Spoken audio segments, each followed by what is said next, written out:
Өлкө башчысы Алмазбек Атамбаевдин президенттик кызматка расмий киришкендигине бүгүн 4 жылдын жүзү болду.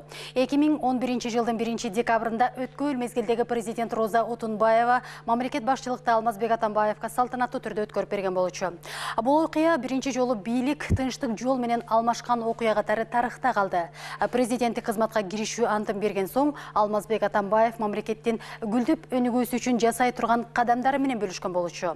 Эксперттер белгилегендей, берилген уадалардын учурда 90% ашыгы ишке ашты. Теманы Альбина Сулайманова улантат.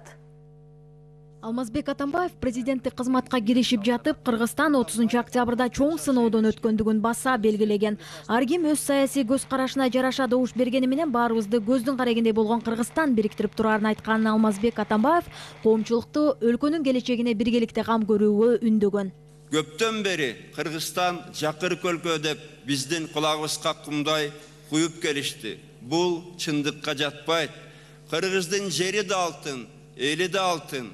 Алтын жерибизде эч ким жакыр жашабашы керек. Бул уят. Белгилей кетсек, дүйнөлүк коомчулук азыркы учурда Кыргызстанды жакыр өлкө деп эсептебейт. Дүйнөлүк банктын жана башка эл аралык уюмдардын классификациясы боюнча Кыргызстан 2014 жылы жакыр өлкөлөрдүн катарынан чыккан. Талдоочулардын пикиринде 4 жыл аралыгындагы Алмазбек Атамбаев тарабынан аткарылган иштердин сап башында энергетика тармагы турат. 2010 жылдан тартып бул тармакка ири көлөмдөгү инвестициялар тартылды.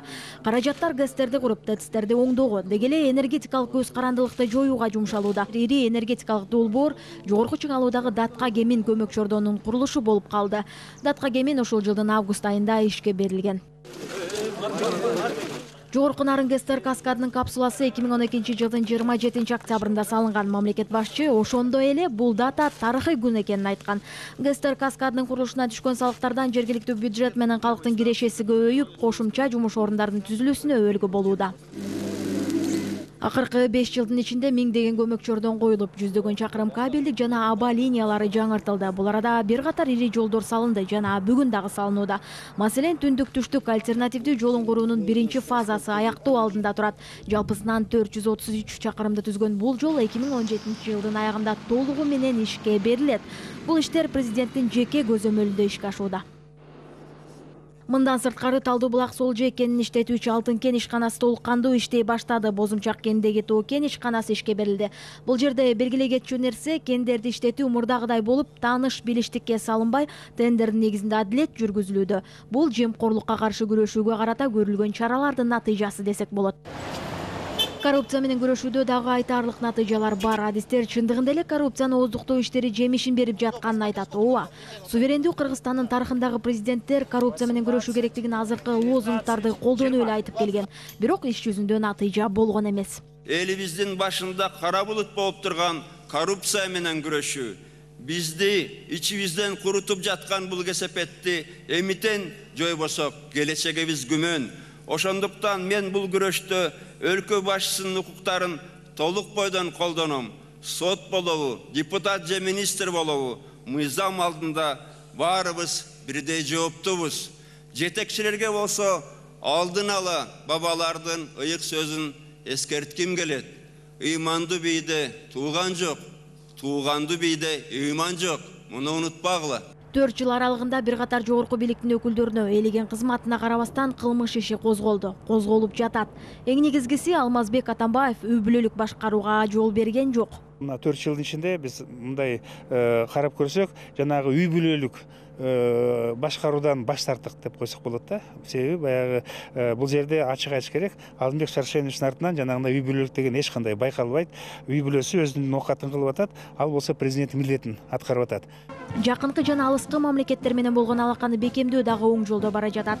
Президенттин Европа, Араб мамлекеттерине болгон сапарлары, Орусия, Кытай менен болгон эки тараптуу алакасы кагаз түрүндө гана эмес, иш жүзүндө натыйжа берүүдө. Мисалы айтсак, мамлекеттин карызын кечүүдө албан ийгиликтер болду.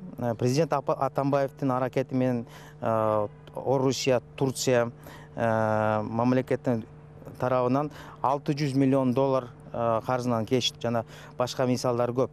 Бул карыздардын президенттин жеке авторитети үчүн гана ийгиликтүү чечилди деп ойлойм. Атамбаевдин эң негизги жетишкендиги элдин ага болгон ишеними. Президентте саясий эрк бар дешет талдоочулар.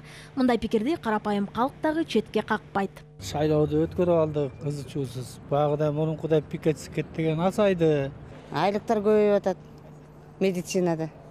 Бүт мугалимдердин айлыктары көбөйдү. Ким иштесе иштейт дегендей ошондой да иштеген кишилер жашап жатышат. Мектептерди курду, детсадтарды куруп атат. Элибизге кыйла эле жакшы болот дейм. Ушул боюнча ушу темпте кетсе жакшы эле болот го дейм. Алмазбек Атамбаевдин башкаруусундагы жалпы эле элдин жетишкендиги катары Кыргызстандын ЯЭПке мүчө болуусун айтсак болот. Анын үзүрүн алдыңкы 2 жылда көрөбүз дешет эксперттер. Альбина Сулайманова, Бактурсун Дүйшөнбеков, Коомдук 1 канал.